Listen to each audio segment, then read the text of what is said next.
Michigan absolutely blows out Tennessee to advance to the Final Four, 95-62.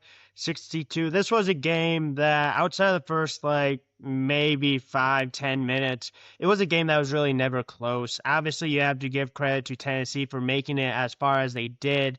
But one, Michigan defensively was extremely dominant. Really, the only thing Tennessee could do, especially early on, was offensive rebound, right? And Michigan, especially in the second half, even when the game wasn't close, Tennessee could not get offensive rebounds. Tennessee could not make shots. Michigan was flying all over the court. Michigan defensively just really caused Tennessee's quote unquote best offensive players a lot of issues. And it starts out with really kind of defending a guy in Jacoby Gillespie.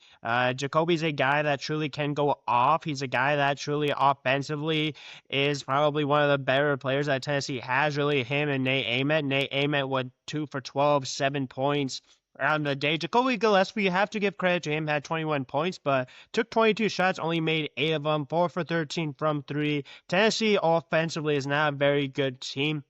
They don't make a ton of shots. They're one of the best offensive rebounding teams in the entire country. And really outside of that, and even that was kind of shut down. This was a rebounding battle that ended up even 42-42. Tennessee was not able to really take advantage of that. And also Tennessee in the interior is a very, very physical team. They obviously had some foul trouble early on. Rick Barnes had to obviously kind of go away from really what he likes to do, is really kind of once a guy gets 2 fouls, he for the rest of the half. Obviously, once Michigan went on a huge run to end the first half, Rick Barnes really had to kind of go away from that. But even when he went away from that, Akpara wasn't really that great. Really, the only player outside of Jacoby Gillespie for Tennessee in this one that I thought were good is you have JP Estrella, which he going into this game, I think maybe averaged 17, 18 minutes. He played that in the first half. And then you got Carey as well, 8 points, 3 for 7 from the field. Outside of those guys, Michigan just shut down everything. And that's a big reason why not only Michigan was able to win this game so decisively, but also offensively. I thought Michigan was really good. Michigan continues to hit shots over and over and over, shoot 37% from 3. And it really, truly starts out with Yaxel Lendenberg. I thought Yaxel just continues to show why he's one of the best players in the country, why he won the Big Ten Player of the Year. Didn't shoot extremely well for 3 for what he has been shooting, but shot 3 for 9, 33%, 7 rebounds. He didn't really score very much in the first 5 minutes of the game, and he was asked, I think, at halftime about that, and he was basically saying, hey, I just kind of had to figure out what Tennessee was doing defensively, end up with 27 points in 35 minutes. Yaxel just continues to show and just dominate every single time on the court, and even when he's not scoring, he's really making different impactful plays. He's really defensively getting rebounds, guarding the guys. He's a really hard, difficult guy to drive past. He's a guy that also can get to the bucket as well. There was one that was absolutely insane. I believe that was the Akpara third foul that happened in the first half. And then when Michigan gets going offensively, this is a team that can hit shots. This is a team that can cause you issues. Morez Johnson played a little bit better in this game, 12 points. Ade Mara had a little bit of foul trouble early on, got 2 quick fouls, had 11 points. He definitely was a little bit frustrated throughout this game, but he played all right. You have Namari Burnett, 10 points. Trey McKinney continues to make shots off the bench. He's really a huge component of what this team does overall, especially on the offensive side of the ball. 12 points. Riley Gale got involved really early on, hit a big 3, 8 points. This was just a really good overall performance for this Michigan team, and this Michigan team just continues to play better. And this is a Tennessee team that once it went down 10 points, I was like, this game is over, because this Tennessee team offensively isn't good enough to come back from that. This is a game that Tennessee truly needed to make it a little bit close. I know there's some comparisons that people were making maybe a couple of years ago to the Elite 8 matchup against UCLA. You kind of knew that Michigan was the better team.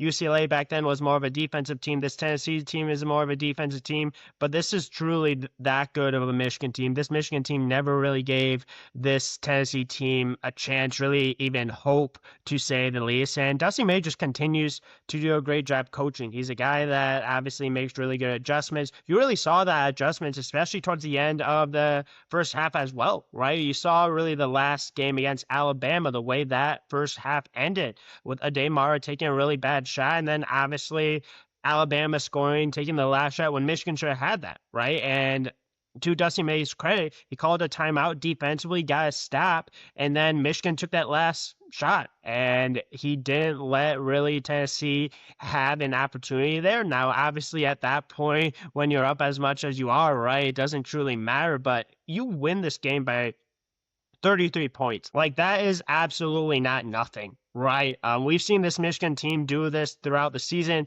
We've seen this Michigan team do it in like the first 10 games. Like, you just go back to the tournament against Gonzaga.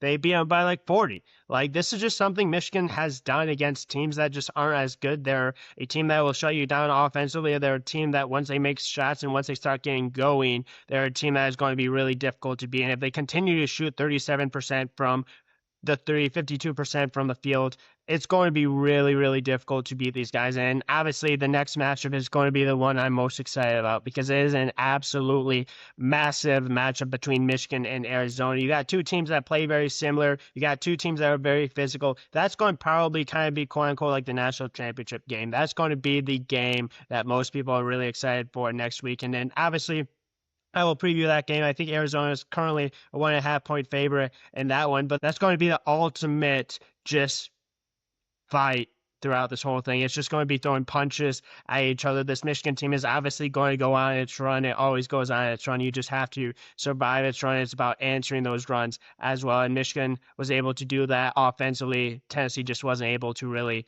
respond from that one. But just a dominant performance from Michigan. Never gave Tennessee really truly a chance. I didn't think really going into it Tennessee would win this game, to be completely honest with you. I thought Iowa State, maybe 100% healthy, would have had definitely a better opportunity, maybe even now 100% healthy, because obviously Iowa State has a few more shot makers than the Tennessee team does. But full on credit to Michigan. They absolutely deserve this win. Dusty May's son, also Charlie May, also made a shot in this game, which was incredible. You saw really the benches, reactions. Those are like the cool moments throughout these NCAA tournament games. And obviously, once Michigan's winning this much, you get those moments. And that's going to be a moment that obviously he's going to remember. Dusty May is going to remember. Everyone on that team is going to remember. They was able to play quite a few guys down the road. Will Terra got to play 16 minutes as well. That's what happens when you win by 33 points. But great win for Michigan. Absolutely dominant performance. Well deserved. And they're going to the Final Four to, again, based on an Arizona team. It's going to be a heavyweight battle, one I'm really excited for. So make sure to tune into that overall preview. But if this is something you like, feel free to like, subscribe, comment. Please feel free to share this with friends, family as well. More Michigan content for basketball is coming up. Thanks for tuning into this episode. Make sure to like, subscribe, comment, like I said, and tune in to the other content as well.